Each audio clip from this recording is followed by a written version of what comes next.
এবং এত মিরাকেল আমার জীবনে মনে কোনোদিন ঘটে না। তখন মায়ের মন্দিরে যখনই প্রথম, কারণ ও পুরো কোমায় ছিল ফর 11 দিন, পুরো ভেন্টিলেশনে ছিল, ওর ব্রেন একদম কাজ করছিল না। এবং যেদিন আমি মায়ের কাছে এসেছি পরের দিনই আমার মেয়ে এসেছে। দিন বা এই রাতের দিন জীবনে আমি ভুলতে পারবো না। যারা মিথ্যে খবর রটায় তারা রটায়, কিন্তু আসল ঘটনা সে আমি নিজের জলজ্যান্ত প্রমাণ হচ্ছি আমি। যেখানে ডাক্তাররা জবাব দিয়ে দিয়েছে সেখানে আমার মেয়ে আজকে আমার সাথে হেঁটে মায়ের মন্দিরে এসে ঢুকেছে। আমার নাম তনুশ্রী ব্যানার্জি, আমার মেয়ে দেবাক্ষী ব্যানার্জি। আমার মেয়ে 7 অক্টোবর ভর্তি হয়েছিল পিয়ারলেস হসপিটালে। ওখানে ভর্তি ছিল 1 মাস 17 দিন। আমি মায়ের কাছে যাই মনে হয় 27 কি 28 অক্টোবর। এবং এত মিরাকেল আমার জীবনে মনে কোনোদিন ঘটে না। তখন মায়ের মন্দিরে যখনই প্রথম আমি ঢুকি না, আমার ভেতরে একটা ফিলিংস আসে যে আমার মেয়ে যেন ঠিক, কারণ ও পুরো কোমায় ছিল ফর 11 দিন, পুরো ভেন্টিলেশনে ছিল, ওর ব্রেন একদম কাজ করছিল না। এবং যেদিন আমি মায়ের কাছে এসেছি পরের দিনই আমার মেয়ে এসেছে। এবং তারপর থেকে আজকে আমার মেয়ে মায়ের মন্দিরে ফার্স্ট টাইম এলো। অনেকটাই পিওর, শুধু একটু বাকি আছে। আমি জানি মা ওটাকেও পুরো হিল করে দেবে। আমার মেয়েও প্রচন্ড ভাবে মাকে মানে, ও কোনোদিন দেখেনি কিন্তু অদ্ভুত ভাবে প্রচন্ড ভাবে মাকে মানে। মা ছাড়া আমরা দুজন, আমি আমার সংসার আমি ভাবতে পারি না। মাকে মাঝে আমি কতদিন দেখতে পাইনি, আমি পুরো পাগলের মতো উছাল পাছাল করে শুধু একটাই মেসেজ করতাম, মা তুমি কোথায়।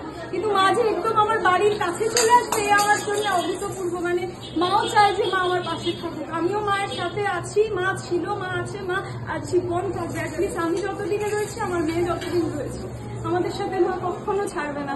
মা বলে দাও তো তুমি বলো তো।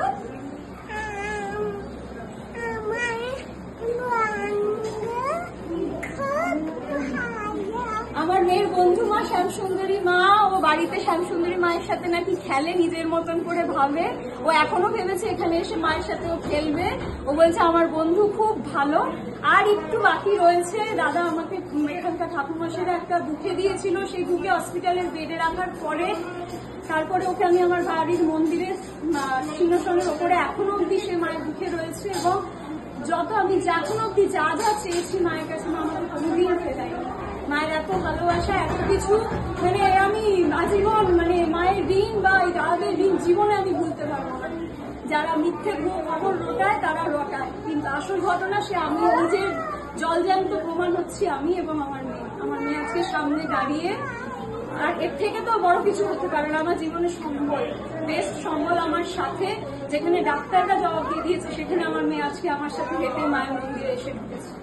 আবার আসবো, আজীবন মা পাশে থাকবে, এইটুকুনি জানি, ব্যাস আর কিচ্ছু চাই না।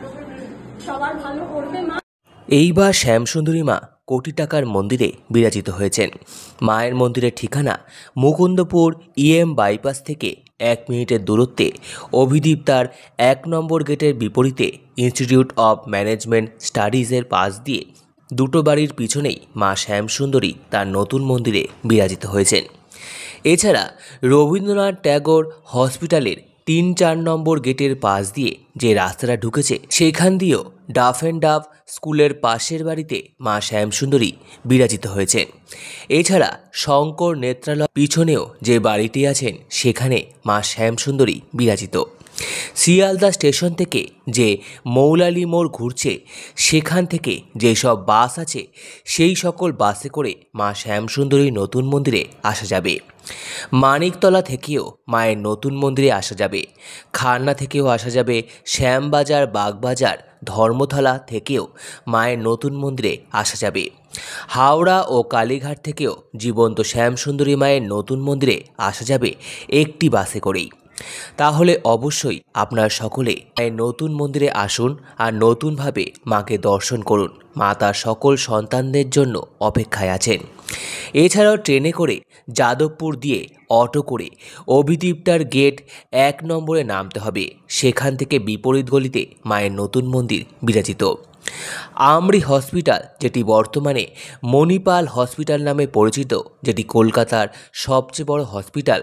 এছাড়া দেবী সেটি হসপিটাল, শঙ্কর নেত্রালয়মের এই সকল হসপিটালগামী বাসে করেও মা শ্যামসুন্দরীর নতুন মন্দিরে আসা যাবে। মা তার সেবায়িতদের আদেশ দিয়েছেন যে যেহেতু মা শ্রীহীন অবস্থা থেকে এই মন্দিরে এসে শ্রী পেয়েছেন, তাই এই পৃথিবীতে যারা শ্রীহীন তারা প্রত্যেকে এই মন্দিরে এসে মাকে দর্শন করলে নিজেদের শ্রী ফিরে পাবেন। মায়ের মন্দিরে সকল ভক্তদের জন্য বিনামূল্যে প্রসাদ বিতরণ করা হয়।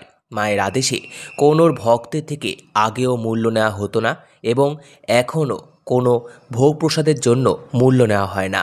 আপনারা অবশ্যই মাকে পুজো দেওয়ার পর মায়ের ভোগ প্রসাদ গ্রহণ করবেন। মায়ের মন্দির সকাল 8টা থেকে বেলা 12টা পর্যন্ত খোলা থাকে। এরপর মায়ের ভোগ হওয়ার পর মন্দির বন্ধ করে দেওয়া হয়। আবার বিকেল 4টে থেকে সন্ধে 8টা অবধি মায়ের মন্দির খোলা থাকে। সম্পূর্ণ ভিডিওটি দেখার জন্য আপনাদের সকলকে অসংখ্য ধন্যবাদ। ভিডিওটি ভালো লেগে থাকলে লাইক, কমেন্ট, শেয়ার এবং চ্যানেলটিকে অবশ্যই সাবস্ক্রাইব করুন। ধন্যবাদ।